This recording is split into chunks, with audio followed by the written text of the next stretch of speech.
ఈ నెల 5వ తేదీన గుంటూరు కాజా టోల్ ప్లాజా వద్ద నాగార్జున యూనివర్సిటీ ఎదురుగా గల గ్రౌండ్స్ లో జరిగే జైహో బీసీ బహిరంగ సభను విజయవంతం చేసేందుకు తెలుగుదేశం పార్టీ శ్రేణులు పెద్ద సంఖ్యలో తరలి రావాలని తెలుగుదేశం పార్టీ ఆరోగ్య విభాగం రాష్ట్ర కార్యనిర్వాహక కార్యదర్శి డాక్టర్ చప్పిడి వెంకటేశ్వరరావు పిలుపునిచ్చారు. కాకినాడలో ఏర్పాటు చేసిన మీడియా సమావేశంలో డాక్టర్ వెంకటేశ్వరరావు మాట్లాడుతూ 5వ తేదీన జరిగే జైహో బీసీ సభలో మాజీ ముఖ్యమంత్రి టీడీపీ జాతీయ అధ్యక్షులు నారా చంద్రబాబు నాయుడు పాల్గొనున్నట్లు వెల్లడించారు.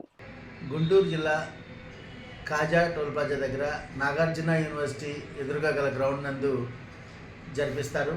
అంచేత తెలుగుదేశం నాయకులు, పార్టీ శ్రేణులు అందరూ కూడా, బీసీ నాయకులు అందరూ ఈ సభకు విచ్చేసి ఈ సభను జయప్రదం చేయాల్సిందిగా మరీ కోరుచున్నాను. కారణం, ఆ రోజు చంద్రబాబు నాయుడు గారు బీసీ డిక్లరేషన్ని ప్రకటిస్తారు. అంచేత బీసీ సోదరులందరూ ఆ రోజు ఈ కార్యక్రమాన్ని పెద్ద ఎత్తున తరలివచ్చి జయప్రదం చేయవలసిందిగా ప్రతి ఒక్కరిని పేరు పేరున కోరుకుంటున్నాను.